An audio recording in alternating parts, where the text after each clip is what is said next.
Hello, everyone, and welcome to Carnage Candy. I'm Grayson, this is Shaun, and today we are talking about Until Dawn, which just released in theaters. It is a movie that is based on a video game to where you decide on if they live or if they die. And let me tell you, a lot of people live and a lot of people die in this film. Yeah, it's the same couple of people, though, so Yeah, it's you cheater. I mean, no, they still die. I mean, they're still dying. It's Groundhog Day horror movie form all over again. Yeah. Same night, over and over again. Make it through the night, you live, etc., etc. But what you don't know is that this movie has really, really good stuff going on in it. And I've seen a lot of bad reviews for this film, and it kind of surprises me. Oh, yeah, people don't like this one? Yeah. I typically don't look at reviews until after we've done ours. That's what I did. Okay, so, I don't look until we do our review. Oh! So you I peeked because I had a feeling while we were watching this movie in theaters that a lot of people were going to hate this film. Yeah, okay. That's so weird. I was like, oh, people will be pleasantly surprised by this one, and that's not the case. It's got decent reviews, but there are a lot of harsh ones on this movie. God, that's so mean. Okay. Yeah. So we've got Sony property. Yes. Right. At the beginning of the movie, it says it's made by PlayStation Studios, Which was cool to see in the theater. Like I liked seeing their Marvel type little opening with all the PlayStation characters. It was cool to see Jack and Daxter on a big screen. Oh yeah. It was really neat seeing them pop up and be like, oh wow, you guys. Yeah. But it was cool to see all the PlayStation stuff, and then they showed a character from Until Dawn in the whole setting. Yeah. And then they kind of jump into the film and let you know, like, hey, this movie's gonna be loud and it's gonna have a lot of jump scares and you're in for a fun time. Yeah, and I think we talk a lot about how, quality movies that are like this don't get made too often anymore. No. I think after like The Witch and A24 Evolution, a lot of horror movies that are getting made are more contemplative. Not that it's bad, but it's like, you got a lot more Talk to Me's and Midsummers and Hereditary. Yeah, Hereditary. Sometimes they bridge the gap, right, to where they're fun and crazy, but immediately it's like, hey, the audio here is going to be crazy. We're going to blast you out of your chairs. Yeah, I agree with you on how horror's gotten a lot more serious this past couple of years, which it needs to. But you need stuff like Until Dawn in there. Yeah, you got to You need that candy. That pepper is, as they say. Yeah. But yeah, so it sounds like there's been a lot of movies where it's like, okay, it's Groundhog Day, but it's a horror movie, like Happy Death Day to You and stuff like that, so on and so on. But this one's a little bit different in that it does what the publisher of Until Dawn does, and it kind of makes a little mini anthology out of the resets. So without spoiling too much, basically it is Groundhog Day, but our crew of 5, they don't know what's coming to kill them next. So it's kind of like an anthology collection, and it could be monsters, it could be environmental things that are killing them, it could be new versions of killers, that kind of thing. So we get a nice welcome surprise, because instead of being like, oh, how are they gonna adapt to the killer this time, it's what's gonna happen to them now. Yeah. All right. The way they do the resets and the production designs actually like really solid. Special effects are really good. Everything that they do in this movie, you could tell they really cared about. You could also tell that they were big fans of the game as well. Yeah. Which is something that I appreciate. So this is cool, because if you've played the game, you'll have a concept of what's going to happen, but it's not the game. Yeah. Which is awesome. Like, I appreciate that they did that in this film. It's really interesting that, like, because they are resetting, they are essentially respawning like a game. Yeah. So it kind of takes aspects of just video games in general and kind of uses that Groundhog Day, reset to get things rolling. And the characters, they know what's happening to them, like, almost immediately. They're very aware that very early in the film, it doesn't take hours of them dying for them to realize, hey, we're getting reset and things are terrible. So, I think what I like about horror movies is like getting to know the cast, Yeah. right? A lot of times like ensembles, and I think like as an older person now, it's easy to become annoyed with young cast, like people that are generationally young. Just naturally, just old people become assholes, right? It's like, I don't like it because they say Riz and stuff, right? But I like the cast a lot. We have the lead from Hellraiser remake or The reboot. Almost. What'd they call it in Scream? A requel. A requel, yeah. And she kind of is leading the charge here, and then we have Clover, our lead character, and basically they're chasing down her missing sister that's been gone for a couple years. So they're all fish out of water. They go to a town that's Silent Hillish, and that there's been a terrible tragedy. And then you got Peter Stormare, who is in it. He was in Armageddon. One of his greatest roles ever. This is the Russian space station. As soon as he showed up on screen, that's what I said in my head. But he's also in the video game as well, so that's cool to bring him over. Yeah, he's also the replacer from Call of Duty and stuff. But he's just so fun to watch. And like, you know, the production design has everything to do with like, that's kind of how the movie to me proved its worth. Yeah. Immediately, a lot of it takes place in like a visitor center for the town, and we get. Like, I know the layout of that building. Yeah. And a lot of movies make mistakes, but how they film it and how they first explore, it's like, I know where the main lobby is and where the office is and where the bathrooms are and stuff. And we get great kills here. Yeah, it kind of, I don't know if you had this feeling either. The movie tricks you, because whenever you're first watching the film, you don't think it's going to... I didn't expect it to get as violent as it did. Because the opening kill of the film isn't that over the top. Yeah, it's a cut to black. Yeah, so I was like, okay, they're going to have a little bit in it, but they're not going to go too far. By the time the next kill happens in the film, you fully know that you're going into a gore fest. Yeah, it is. And it's awesome. It is. It's like it's got headshots, it's got eye pokes, it's got cuts and halves, it's got explosions. Yeah.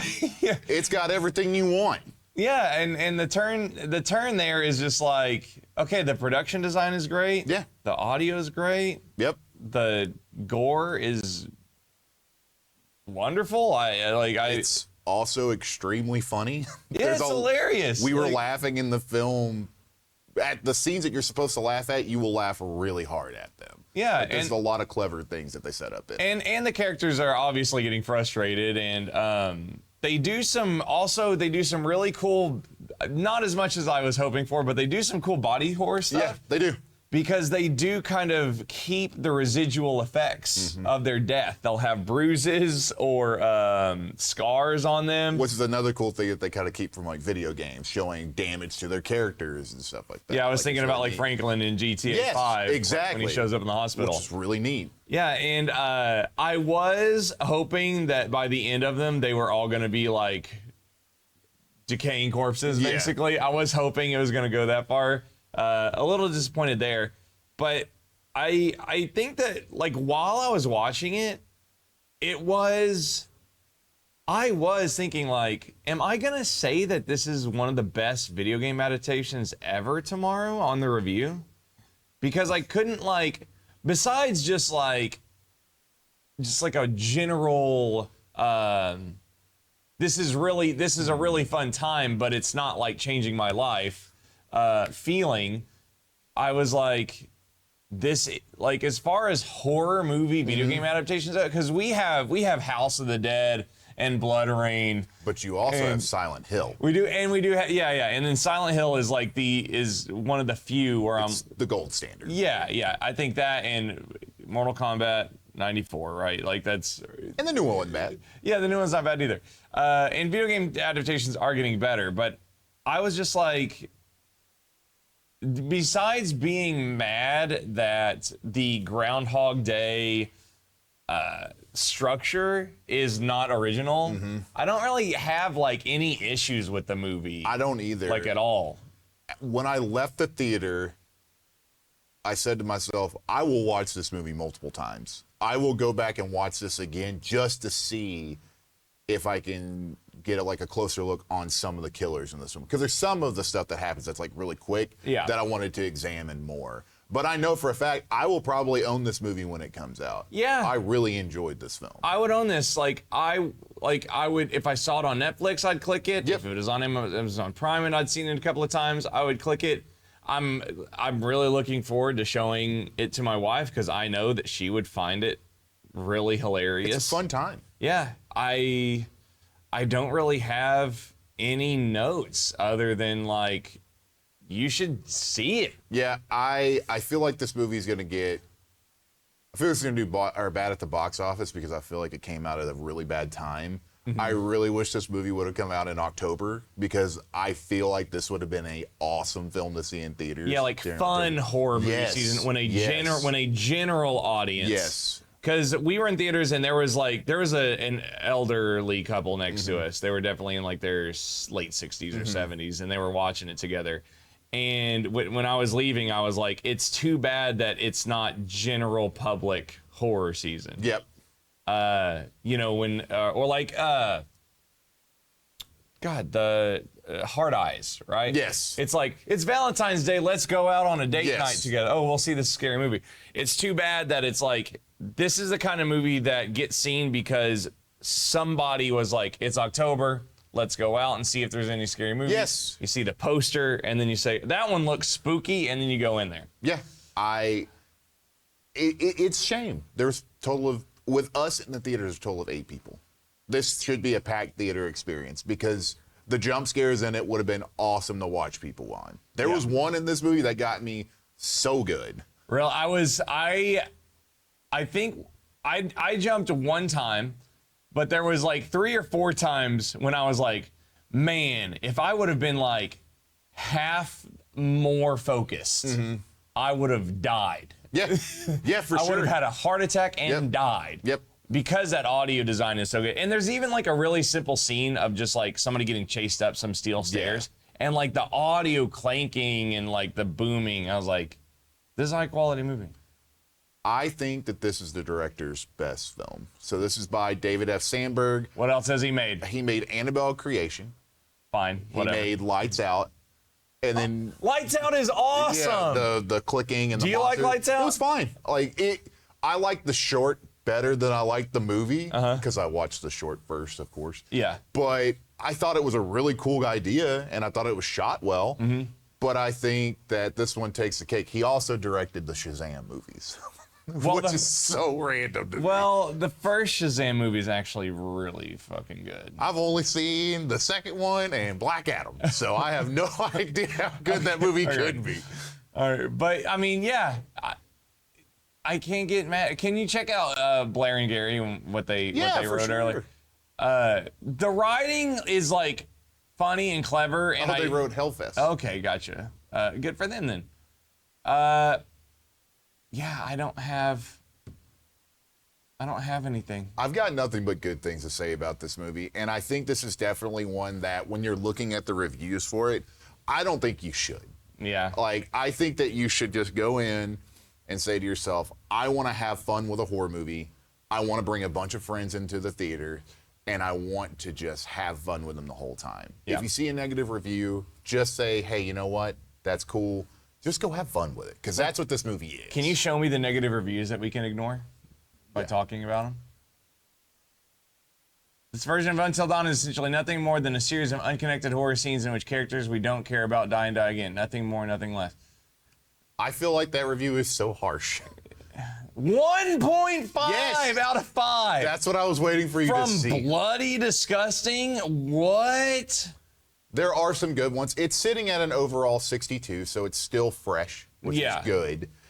But whenever I see a review that low from somebody that I, go on their website a lot, it kind of surprises me. Yeah.